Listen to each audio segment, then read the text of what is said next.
technology to Yeah. go wrong.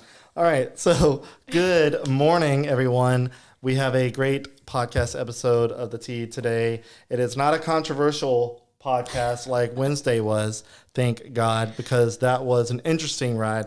But today we have the founder of Keepers, who is basically a short-term rental company that makes the housekeeping process a lot easier for short-term rental owners. So we're going to be talking with the founders, Carleena and Abby, in just a second. I say Abby's a founder. You're kind of a founder, like you're a founding member. So yeah, sit back and enjoy the show.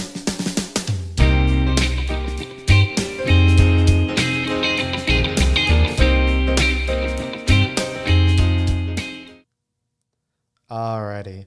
So real quick, our presenting sponsor is Chase Group Construction. Chase Group takes the lead and becomes your one point of contact for the entire design build process. They have a diverse portfolio of projects that range from medical to popular restaurants, kind of like the Fat Pats and Broussard and Bro Bridge. They built those. It's really cool. And they also do multi-unit shopping center developments. You've probably seen their work before, but obviously their name is not on the building because it's different businesses, but they built it. It's chasegroupconstruction.com. Check them out. Local company. They're supporting us and help us make this happen. Sometimes technology doesn't allow us to make it happen, but we're making it happen today. All right. So real quick, let's get our introductions in. So I will let you guys figure out who goes first. Abby, I guess if you want to go first, and then we'll have Carleena. I was going to let you guys decide, but I'll decide it for you. Thank you. Okay. All right. So my name's Abby Bellard. I am the admin leader here at Keepers. I do a little bit of everything with the company, but I'm from Lafayette, Louisiana. Attended college here, and I met Carleena through my previous job that we worked at together. So, yep. Okay. Yeah. Well, if you don't mind me asking, what previous job was that? We worked at a bank together. We were lenders. So, nice. Okay. Yep. I was her loan processor. Wow. So that's intimate. Yeah. That is. Okay, Carleena. Yeah. Yeah, go ahead and introduce yourself. So I'm Carleena. I am the founder and CEO of Keepers. I am originally from Anchorage, Alaska. I have been in Louisiana for 9 years now. My husband is from this area. We now have a beautiful little daughter together. All his family is here. And so, I created Keepers a little over a year ago, and now it's live. We're actually cleaning property since January of this year. Nice. All right. So before we get too deep into the conversation about Keepers and all that good stuff, I want to know a little bit further back. So what were y'all's plans coming out of high school or college? Like, what was the idea for y'all's lives? Obviously, Keepers wasn't the thought process at the time. So tell us about the early days. Oh man, I went to college for accounting, and I was an accountant for a few different companies. I ended up as an accountant in the oil and gas industry. So Keepers was never on the radar. And I was eventually relocated to Houston, Texas with my oil company, where then my husband was relocated to New Orleans. We ended up in New Orleans. So you came from Anchorage, Alaska to Houston. Wow. And then to Louisiana. Yeah, so for 5 years, it was a lot of moving homes and moving states and everything. So really, I just wanted to be, successful in any career that I ended up in and with any company. And now I have Keepers. Okay, yeah, we'll kind of get into the beginning story of Keepers and kind of how that came about, because obviously with the move and the oil, you said oil field, right? Uh-huh. Okay, so with all that, there had to have been a point where you realized that the company that you created was needed. So we'll kind of dive into that. Abby, what about you? What were your plans out of high school or college? Oh gosh, I did not have a plan. That's a lot of people. Day by day. I graduated college with a business management degree. So, I feel like that presents a lot of opportunities. So I would just, find a job, and I started in the finance world, which is so funny because Both of you guys, had yeah. no finance minor. Yeah. And so, that door closed, led to another door, that door closed, and now here I am at Keepers. So it was just, I just went along with the journey. Whatever was open, I went that way. So that's So Well, and I'm finance, glad you're here. Yeah. well, so finance wasn't your main No. career path. Absolutely not. But so you didn't have an idea of what you really wanted to do. You just kind of let it happen as it happened. Right. Yeah. Okay. I mean, I always envisioned myself maybe owning my own company. I do enjoy like marketing and that aspect and customer service too. So I think, the things that I was passionate about kind of drove me to where I wanted to go ultimately. So Yeah. Well, so what is your role in Keepers right now? So I am administrative leader. So She does everything. Yeah. So I kind of wear all the hats, operations, She Yeah. really manages our housekeeping personnel, users HR. as well. And so she does a lot with the day-to-day job operations, helping the housekeepers, helping our housekeeping managers that are on the ground, dealing with the daily operations. She kind of wears every hat. Abby is the housekeeper of Keepers. That's what it sounds like. I am. Yes. Okay. So, all right, let's kind of dive into the beginning story of Keepers. So, Carleena, you said that you moved from Anchorage, Alaska, which is hella far away. So Still in far. the U.S., which is so weird to It's think like a about. world away. Yeah, I know. A lot of people think Anchorage is just woods, snow, and moose. So, like, I mean, close. close. But, like, they have whole subdivisions there. Like It is a major city, yeah. Anchorage. Yeah. It was I saw a picture of subdivisions in Alaska not too long ago, like a couple of years ago, and I'm like, that's so weird to see it that way. Like I never Googled pictures of Alaska looking like a city. I just Right. I see the woods, I see snow, I see You envision wildlife. trees and mountains Yeah. and wildlife. or yeah. fish, Yeah. the Alaskan was it cod or something like that? Oh, yeah. God. So, okay, so you're moving from Alaska to Houston, which is a huge change because Houston is the fourth largest city in the United States. It was a big change. It was an eye opener. And what So- year did you move? That was in 2012. I Okay. moved. So a little bit ago, ages ago, Yeah, I mean, a little over almost a decade. ages ago. Close. Let's just say there's whole generations now that don't really remember 2012, which is weird.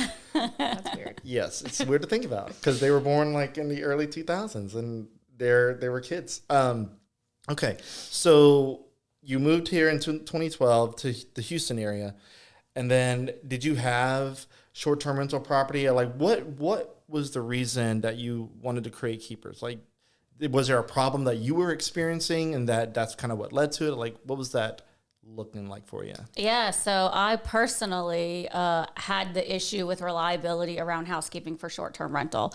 And so really I wanted to resolve the problem because I knew it couldn't just be me having the problem. So I just kind of went down this journey and this venture and started reaching out to many people with Airbnbs across the nation Right. and just asked them, what they do. And the majority of people around, so I reached out to a little over 200 people, and the majority of them, a good 95%, all of them they all said housekeeping was their biggest challenge. And so that really set into motion me resolving this big issue for the industry in an entirety. And so I've always kind of had this mindset to where I've always been really entrepreneurial. Like in college, I would make jewelry and sell it to local boutiques to pay for college. Yeah. That's kind of how that started ages and eons ago. And so I built Keepers in the way that I wanted to resolve the reliability and the time that's spent around housekeeping for short-term rentals.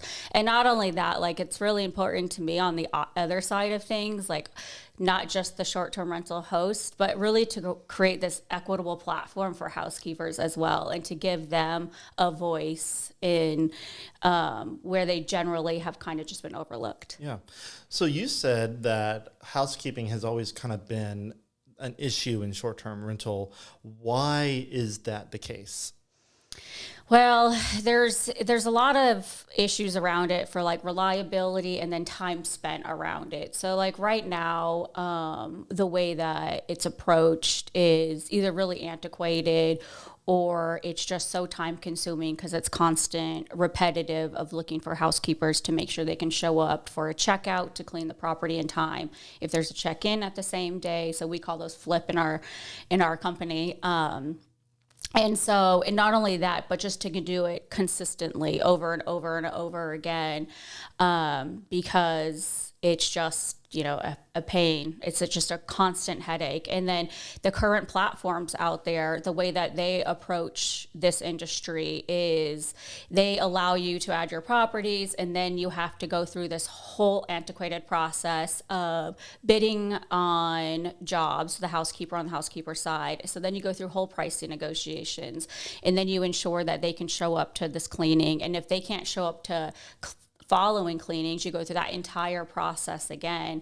But not if you find a good housekeeper too, you still have to go through the process of managing them, ensuring they have your calendar, ensuring they can show up, ensuring they can finish it before the time that the check-in is. And so this whole huge time-consuming process. And I wanted to take all of that off of the plates for the host. So that's why Keepers, like the way I built it is it takes 100% of the housekeeping management off of the host. Okay. So I don't have a short-term rental property of my own. However, I've stayed at Airbnbs before. I've stayed at, I don't know if it's VRBO or Verbo. I don't know how they, kind of like, do you all Both. know? It's Yeah. both? Okay. It's like, Is it an acronym, or is it just kind of a thing? Like, do y'all know? I think it's vacation rental by owner. Yeah. Yeah. Okay. Yeah. And they were actually before Airbnb. Yep. Really? Mm-hmm. Why do you think Airbnb like came to the top? I think that they took a lot of the market share because of their approach to it and their aggressiveness around it. They like when they went international, they acquired a ton of companies to have their footprint and their stakehold in those areas.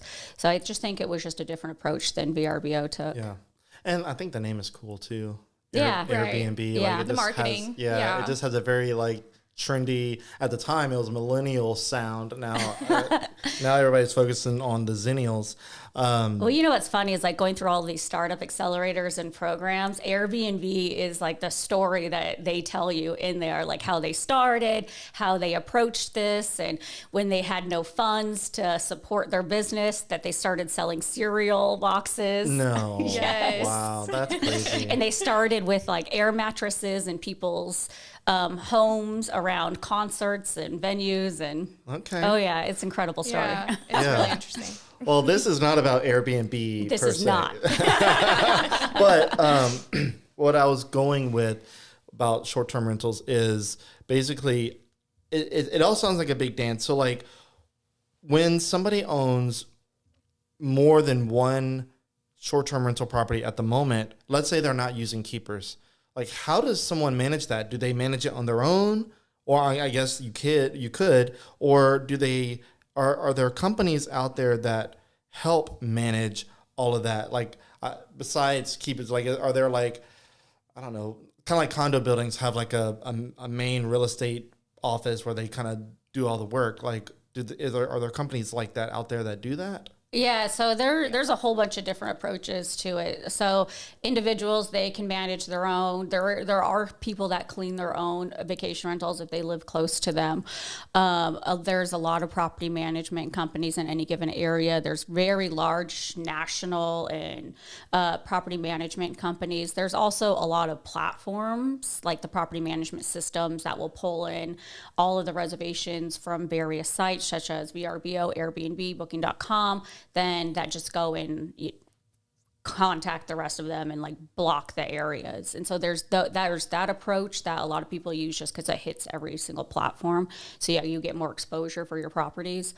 But yeah, I mean, going through property management companies and they take a % of the rental income to manage everything. And there's also various property management companies that do various things for short-term rentals, but around cleaning, we're really the only one that does full housekeeping management. Okay. So I guess since you're talking about, how they work and like we're trying to get to the understanding of how you guys are, like, is that a competitor, or do you guys have a competitor per se? Like, because you are the only short-term housekeeping company, right? Like this style, this technology setup. Yeah, we're the only one doing what we're doing for the cleaning side of things. But property management companies and platforms that allow bookings, they're actually partners with us. So like we all are working towards the same thing and making the user, the host life a lot easier. So like we have property management companies on our platform that we're doing all of their property cleanings for. And then we're partnering with industry leaders currently that see the benefit for their host users on the platform to bring us on there. So that way they have an even wider range of like management, like easier management. So are you guys partnered in any way with Airbnb and VRBO, or like, is that like a third party partnership where it's only you're dealing directly with the host and not the hoster, I guess the hosting company, Airbnb per se? Yeah, so we're working on partnerships with Airbnb right now.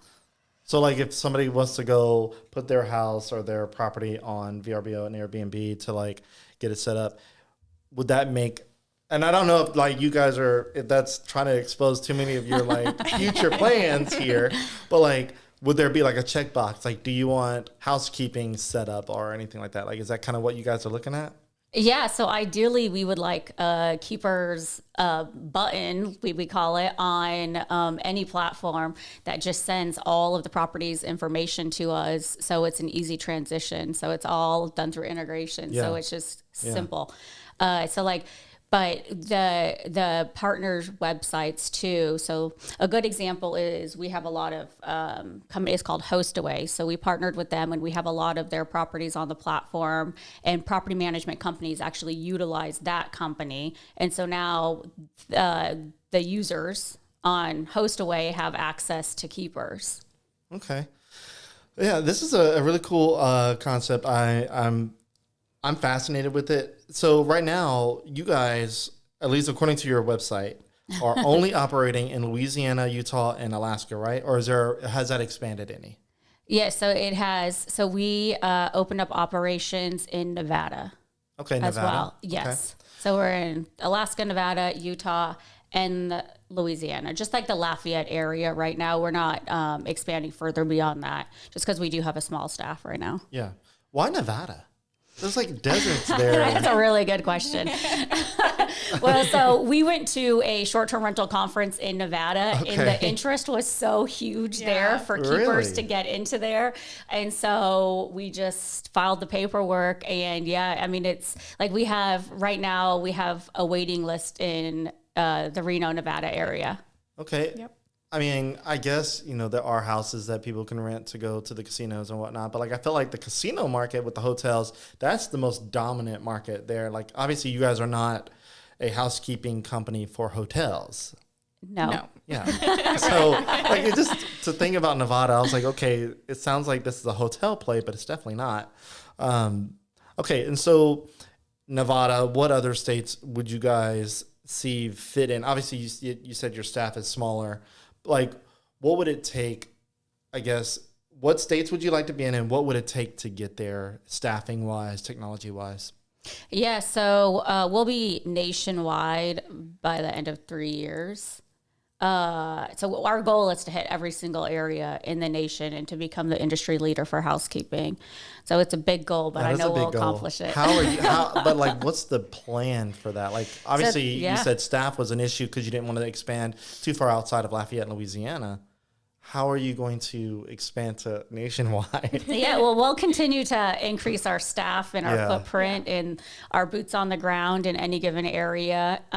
We have a whole plan all drawn out for it already. Sorry. Yeah, it's okay. And so, but yeah, I mean, ideally, we grow, we staff up and grow an area and expand an area, we scale an area. It's all about balance. Yes, 100%. Finding that balance between hiring your staff and expanding into the markets. So yeah, and there's a lot of analysis that goes into where we're going next and seasonality.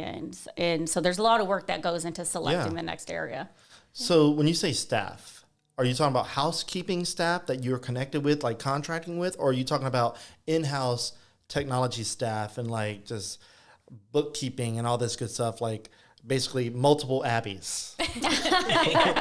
Well, it's a little bit of both. So like when we look at like going into an area, then we have our host base that we have to gather. We have our housekeeper users they're all gig economy workers, 1099 contract workers.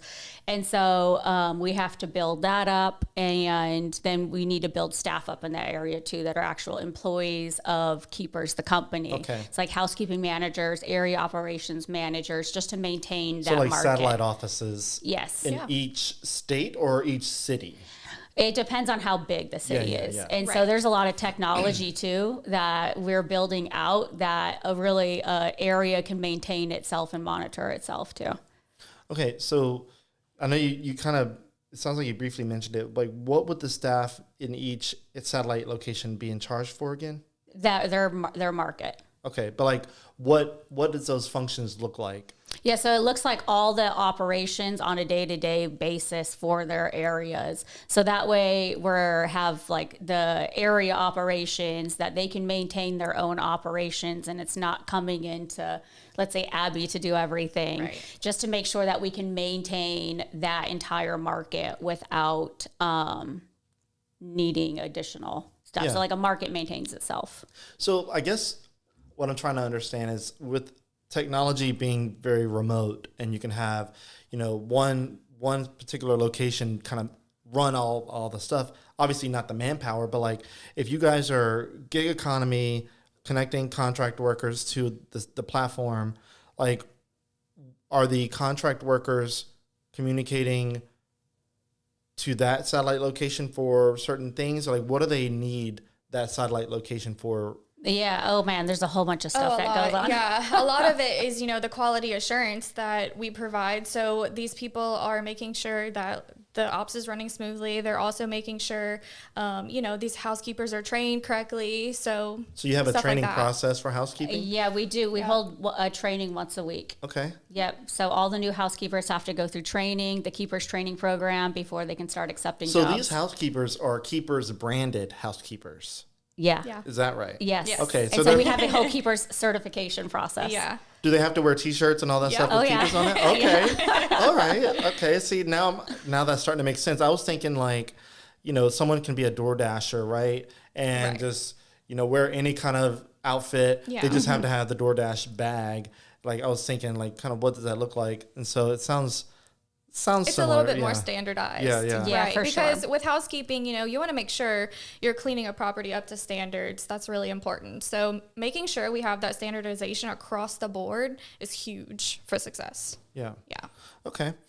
So, and kind of in that same vein of gig economy and the contract workers, like what are some of the benefits that these contract workers get working with Keepers versus working for themselves? Like, obviously, you guys have to make money because you're a connection point, and you guys are bringing the business to the housekeepers, and you're also solving a problem to the short-term rental owners.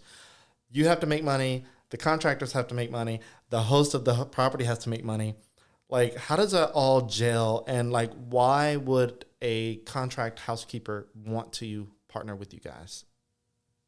Yeah. Do you want me to answer that? Yeah, that's a great question. No, I think it's because, these housekeepers, I see it on Facebook, where can I get a host? Who can I clean for? So them marketing themselves is a huge part of how they get their business. So I think, essentially like we're marketing for them. We're giving them the jobs, here's your jobs right in front of you. So I think they can create a whole business with this platform, versus going out and looking for these people themselves. Yeah, because that's hard work. The legwork is Yeah. hard. It is. It is. So it it's really like is like door knocking. Yeah. So, and it's really is resolving that where and when is the next job coming from that they're constantly like looking for. And it's the reliability on the housekeeper side as well, that those jobs are constantly coming all day long. There's multiple jobs that they can select that's coming.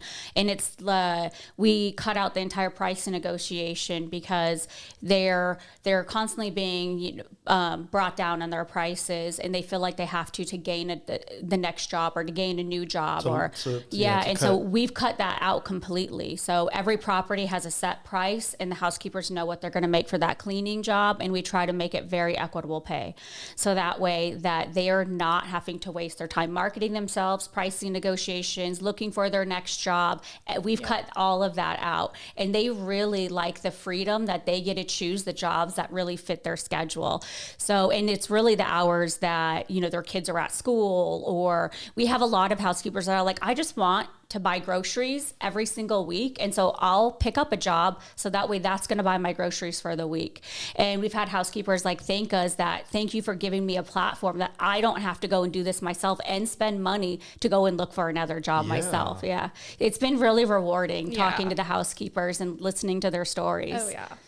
So what protections does a contract housekeeper have with you guys? So let's say at some point something's going to go most likely terribly wrong. Let's say anything could happen, right? Yes, anything can happen. But let's just say that the housekeeper contractor that cleans that property does everything by the book of Keepers. But let's say something breaks and they didn't know that thing broke, for example, or something is not cleaned as the owner thought it should have been cleaned, but the housekeeper did everything by the book. Do you guys stand behind your contract workers, or are they on their own with that situation? Yeah, so I think this is where our tech comes in, and our whole platform itself comes in is, we have all this documentation for every single job. We have pictures that are required to be uploaded. So, in this case, we would just, hey, let's pull up these pictures, let's see what happened, and then you can figure it out from there. So I think having that in our platform is huge for those instances. Yeah, so I guess going back to DoorDash, it's when you drop the food off, you got to take a picture of the food, right? You actually dropped off the food at their door, And we also do all issue reporting, so damage reporting, if there's anything wrong with the property.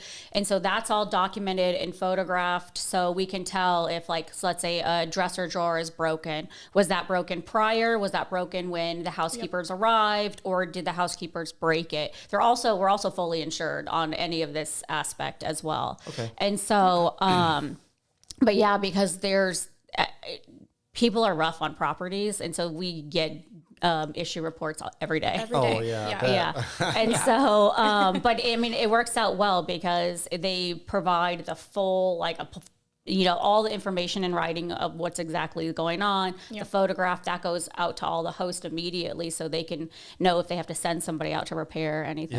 Yeah. So I'm looking at my talking points that I created for myself. We touched on a lot of good stuff already. Simplifying the housekeeping market, the job creation and sustainability and all that good stuff. And we literally just touched on quality assurance and kind of making sure everything stays on the up and up. One of them that I have right here is security. So you guys are the in-between point for our hosts and the contractors. How do you guys keep data safe when all that's connected? Because it's connected with VRBO, Airbnb, and you have a ton of information being transferred at any given transaction. What does that look like security-wise? Well, that is our engineering department for sure, and then everybody else's engineering department. Yeah. But everything is backed up in our system. We don't keep any pertinent information. We have third parties for all of that. So let's say credit card numbers and anything like that is outside of our system. So it's all protected by another So the provider. only thing that you guys see is calendar information, contact information for that. And so you guys just route all of that. Yeah. We don't keep any of that. Even we background check every single housekeeper. They have to pass all that. Yeah. All of that is done through a third party. So we don't keep any of their personal information. Okay. Yeah. Kind of going back real quick to the beginning, when people want to start up a company, a lot of people have these grand ideas like, oh, I wish there was like this company. Like, I wish I can create this company to do this.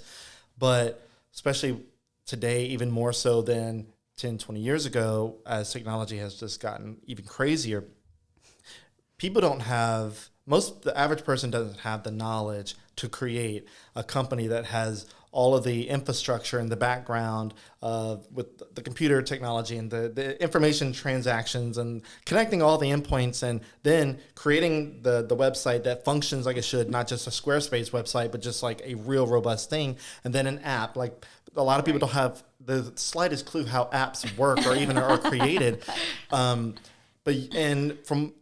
me if I'm wrong, you're not a like tech guru in that sense, right? No, I'm not. My poor engineers. We have a really great advisor though for the engineering staff. Actually, what's funny is like going through this whole process of starting Keepers, I created the original MVP app through a no-code platform. I taught myself how to do it. So there's an app for an app, basically. Yeah, right. So there's I call it the roadmap. Yeah. Because it gave really a really good points for the engineering department. Like, this is what we need, and we've learned a lot since launching. And so we actually have a brand new app coming out into the App Store that the real engineers have built. They did build the one that is actually in the hands of the housekeepers right now in the host. I'm not engineering inclined whatsoever. I do not code. I don't do any of that. I have a tech company, but I have full faith in the engineering department to put my vision out there. So I guess in that same vein, if somebody is trying to create that one thing that they think is needed in the world, they have the slightest clue how to do any of it. Maybe their strong point is cleaning. Let's say it's a housekeeper, but they have an idea for a business that feels like it'll blow up. What would be like a couple of points of, I guess, information or tips that would help guide someone to moving into that direction of creating that company? What connections need to be made? Yeah, that's a really good question, because it's really tough to have a startup company, and especially a tech startup company, a tech-enabled. Because everybody wants a tech startup company at the moment. Everybody wants an app in the App Store, right? Yep. Like easy access, because everybody's on their phones constantly. To be honest, I didn't even know where to start when I first started this entire venture a year ago. And I just started doing research on the internet. I reached out to local people. And so it really, here in Lafayette, if you have an idea, I would send everybody to the Opportunity Machine, because they're the experts in startups and how to guide startups. They have an accelerator program that's really beneficial to anybody, even with just an idea, on how to get that idea out there, to see if the idea is viable. What are the next steps to get your idea into an actual tangible thing? And all of their staff at the OM as well is very knowledgeable in the startup space. They have all the connections. And so they've been really beneficial. And, it's funny because I didn't know, and I was just telling Destin at the OM this the other day. I said, I didn't even know the OM existed. And I've lived in Lafayette for 7 years, maybe 8 years now. I don't know. And until I started researching on Google, and I'm like, where do I have to take my startup in Lafayette? And investor popped up. And so I called them. They're like, nope, you have to go to the OM. If you have a startup, you have an idea, you want to get it out there, talk through it, contact them. Yeah. And so, really, because it is hard. It's hard to say, okay, well, I know maybe I don't have the funds. Where do I get investment? How do I get investment? How do I start going out there to look for investment? What do I need? Do I need tangible stuff such as an app or an MVP or just an idea to get investment? And then what are the next steps from that? How do I reach customers? Do I do customer discovery and figure out if that is viable? So there's a whole big process that nobody knows about it until really reaching out to people in the community like OM that can walk them through step by step. So is it fair to say that someone can start something from an idea with no money? Yes. Okay. Absolutely. Yeah. It sounds like, oh yeah, it's just easy, sure, yes, It but is not easy. It's also scary. It's a lot It of is work, scary, and it's yeah. really scary because your time is worth a lot, right? So like putting your own time in something that might not be Especially if you have kids and all that. exactly. Yes, I know. I have a little 8-year-old, Yeah. and I have a 2-year-old. work. We work a lot, I'll and so, but yeah, it's really getting that to even understand in the first place, even from other people. Like, is this something that is really going to be, a valuable business to a community, a nation, or like me personally? I don't know. It's funny. Like I feel like the companies that like start like with the best thing is a personal problem to yourself, because then you have the insight of like how I built Keepers, of what you need to do to like really resolve that personal pain point. But yeah, I mean, I think the community definitely, especially here in Lafayette, there's a great community for startups. Okay. Well, I got to get a couple of my sponsors mentioned. I should have done that probably about 15, 20 minutes ago. Forgive me. I got invested in the conversation. Speaking of investment, I got invested in the conversation. All right. So our first sponsor, I had to switch to my phone to produce this. I have all of my logos on my iPad, but all the logos are at the bottom of the screen. You can see them. But I will tell you, so our next sponsor, so we have our presenting sponsor, Chase Group. You heard about them recently. Their logo's on the screen. Our next one is Music Academy of Acadiana. So if you want to get into learning music or improving your voice, you think you have a voice. Some people think they have a voice and they should not be singing. But hey, if you want to improve it, if you think you have somewhat of a voice, Music Academy can help you with that. They teach students of all ages and styles, and piano, guitar, voice, like I said, drums, saxophone, if you want to pull a little Kenny G, and they have audio production too. So if you want to learn how to make the music sound better once it's created, they help you with that.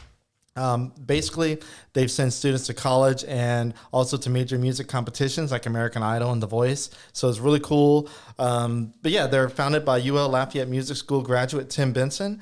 They've won national recognition and are consistently voted as a top music school in Acadiana since 2016. Their goal is to make music lessons fun, educational, and to help foster the next generation of musicians and creative thinkers. And it's musicacademyacadiana.com. I don't have the website on the screen, but musicacademyacadiana.com. There's no of before Academy. So musicacademyacadiana.com. Just Google it. It'll show up. And then we have Electronic Protection Systems, or EPS, as some people know them. They are Acadiana's premier provider for smart home security systems. I believe they do commercial security systems as well. And whole home water conditioning solutions. They've been in business for over 20 years and have served Louisiana and are recently expanded to Houston. So they have a bunch of great options, zero down payment options, no out-of-pocket expenses. So all your equipment is no out-of-pocket for that. It's all financed if you want to go that route. No long-term contracts, so it's really great because I hate contracts and they don't have anything like that. It's also really affordable, especially on the security side, $20 a month for monitoring. So if you already have equipment, just kind of work them in. And if you don't, they have that for you. And then the water, look, I'm a customer of EPS way before they sponsored us. And so that's why I told them they need to sponsor us, because I love their stuff. They have their water system. It's whole home water. So basically it conditions the water as it goes into your house, makes the water feel nice and smooth on your skin when you take a shower. You use less soap because the water just makes more suds. I don't know how it works. It's just fancy. It takes all the hard water out, all the hard sediment. So really cool. So if you have crappy water at in your area, they can help with that. So if you want to check them out, go to our website, link.developinglafayette.com/EPS, or just go to eps-online.com. And again, just Google them. You can find out all you want there. So thank you to our sponsors, and let's get back to keeping the conversation with keepers. I just made that up. Look, that sounds so cheesy. I love to be a little cheesy. Okay. So you mentioned something right before I had to do the sponsor segment. MVP? What is it? MVP? Yeah, so it's most valuable player, but yeah, well, it is.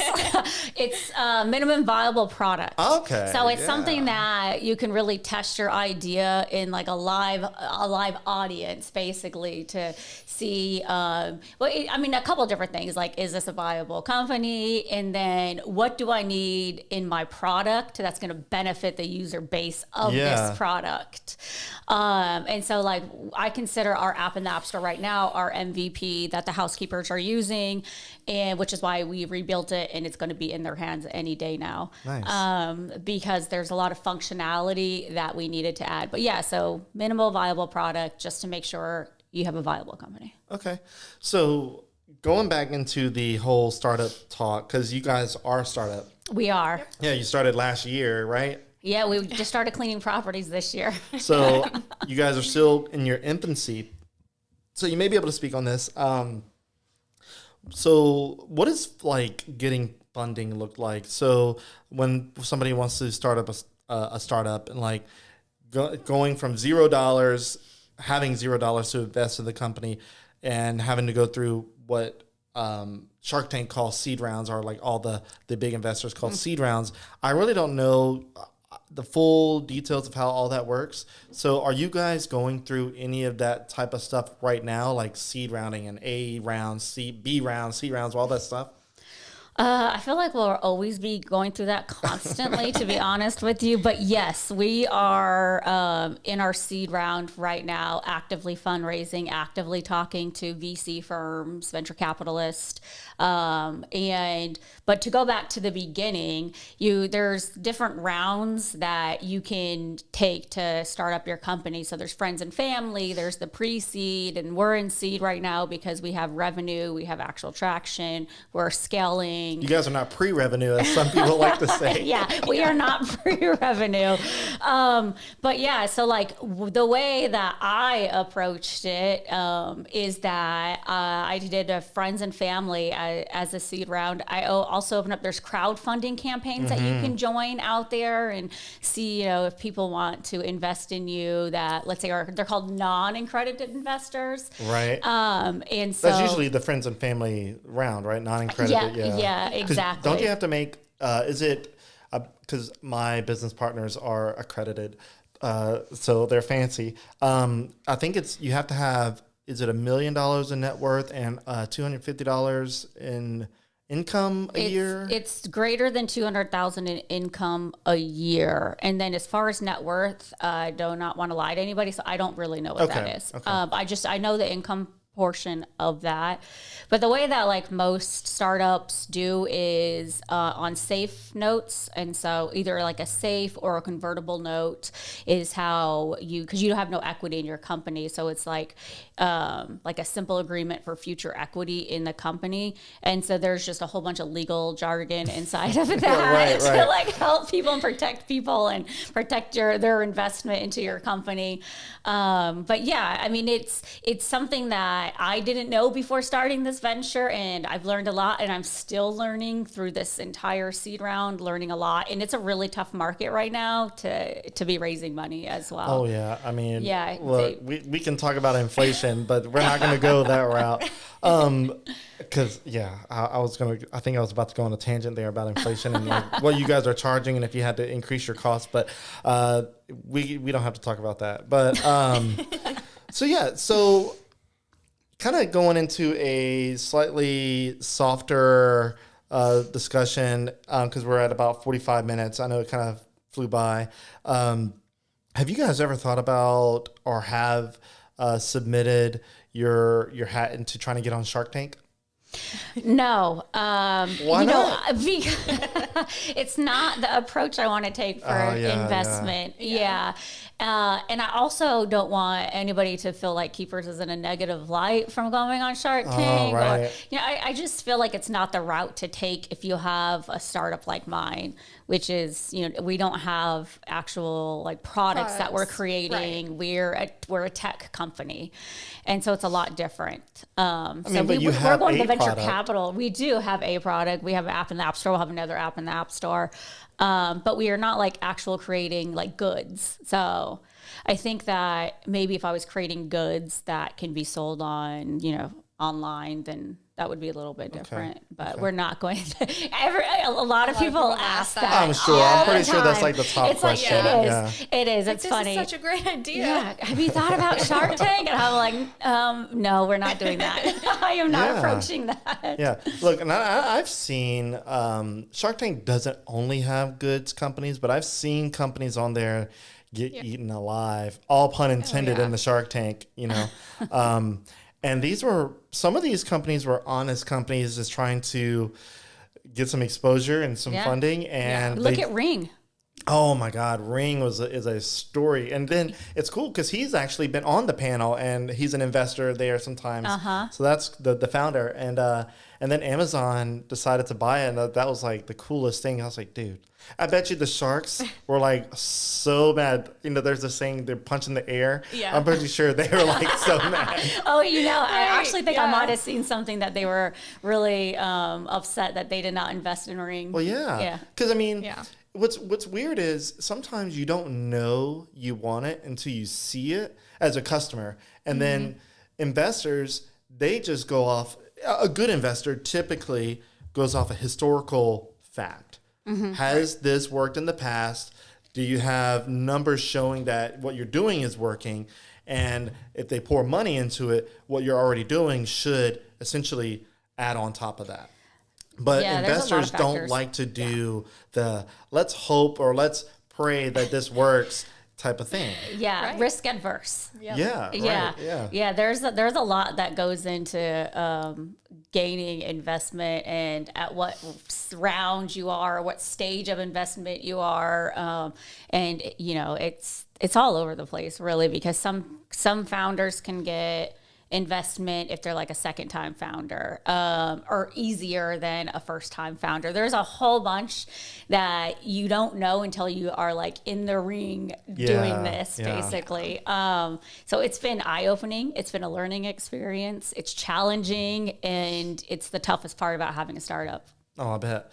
So kind of rounding off the episode, I want to know a little bit about the future of Keepers. Obviously, we kind of touched on it a little bit about the expansion plans of each state and growing the staff. But like, are you guys going to stay primarily a housekeeping company, or will you eventually dabble into other portions of the short-term rental kind of environment? So we're really hyper focused on the short-term rental side of things. There's enough retention in the way that we've created the company and sustainability and scalability that we really don't have to venture out into anything else and just be hyper focused and be the best housekeeping company for the industry possible. And so that's what our goal is right now. I'm not saying we won't ever add another vertical or another aspect of the company because we have some in mind. I'm just not talking about it. Yeah. Super secret. But yeah, I mean, I also think it's important too that since we are a startup, if we're not hyper focused on one vertical, then we're not putting the time and effort into making that the best that it can be. So, as you were talking, like a thought came into my mind, and I feel like I don't want to make it seem like I may have read your mind, and I may not. I'm just thinking to myself. Then you might not want to say it out loud. Well, I mean, I'm gonna say it because I don't believe that this is the plan, but this is something that I think would be cool. But there's already kind of things like this. But basically, so you're attacking the short-term rental side of the industry, but for people that are just homeowners in general, saying, hey, I want to get my house clean. Let me just go to this housekeeping company, Google, oh, there's this place called Keepers. Let me get my house clean. How much is it? Oh, it's whatever amount. Like click and like, boom, you have people come clean your house. Like that would be pretty cool. But like, you know, there are companies that are similar, but I feel like the route to get them to come to you is more, you use the term antiquated, you know, you got to call or you got to email or you got to put in a form. And I don't know, at least I haven't looked recently because I have never hired someone to come clean my house, at least not professionally. Just like a mom or a family member comes and like, or like a neighborhood friend will come and I'll, you know, maybe pay them a couple bucks here and there. But yeah, like I feel like there could be some dabbling in there. But I'm not saying that that's what y'all are doing. I'm just You're saying. not the only person to bring that up. Okay. Everybody brings it up. Yeah. But we are hyper focused on short-term rentals. Yeah. Yeah. What about keeping the company in Lafayette? Obviously, you're from Anchorage. I'm pretty sure you have family in Anchorage. Are you going to keep Keepers headquartered in Lafayette? We are not headquartering in Alaska Okay. as of right now. So the plan is to be in Lafayette, and I don't know what the future holds for a headquarters. There's a lot that goes into that. And so when we have to like approach that bridge, we'll cross it when we get there. But right now we're staying in Lafayette. Yeah. Well, cool. Well, I think that wraps up this episode. I enjoyed it. I hope that it was good for you guys. I hope this is what you were expecting. I don't know if it was or not. But I think we learned a lot, and we could probably keep talking about certain aspects of the company for much further. But I try to keep this at about 45 minutes to an hour. Yeah. And I know we had a little bit of a delay with getting started because of technology. Coincidentally. I know. We deal with it every day. Yeah, I mean, and you two being moms and then having to balance a tech company that's a startup, I couldn't imagine. It's a baby. You got multiple babies. We have multiple, Yes, it is a lot of long days, weekends. It's funny because everybody was saying that I was just in Hawaii with my family a little while ago, and I worked every day, and everyone's like, "You're supposed to be on vacation." I'm like, "I am a startup founder. I don't have a vacation." And you have little fires that pop up. Yes, and I have to work every day. Right. And so, but I wouldn't be doing it if I didn't like see the future in this and really want to help overlooked communities such as housekeepers and then resolve a problem for hosts. Yeah. I mean, I'm pretty passionate about keepers, so I wouldn't be doing it if I wasn't. Yeah. That's awesome. Well, that is all for me. Is there anything that you want to say out there for the people listening or watching that before we go? No, I mean, I guess if you have a short-term rental in the area or anywhere else, reach out because we are looking to add more here in Lafayette since we're local here. Do you know how many do you have, real quick, how many do you have signed up in Lafayette, and what's the potential? So it's not a very large community for short-term rentals. It's a very small community for short-term rentals. But we haven't tried to really gain properties here in Lafayette, so we don't have very much because we haven't put any effort focusing on it. Okay. Yeah. I thought that was it, and I had one more question. There you go. Now that's it. Carleena, Abby, thank you for coming on and talking about one of your babies. And hope that you guys have a ton of success with it. I'm looking forward to seeing the growth of it, and hopefully maybe see you guys in sort of a position where you guys ultimately help startups too, that help get them going. So that would be I don't know what that looks like for you guys, but obviously that's like an ultimate goal. Yeah, because you're working on what you guys have now. So. Yeah, especially going through this and to really help people that don't know where to start and struggling with funding. Yeah, there's a big goal after this. Awesome. Yeah. All right. Well, thank you all for coming on. Yep, thank you I so hope you'll have a much. great weekend. You too. Thanks.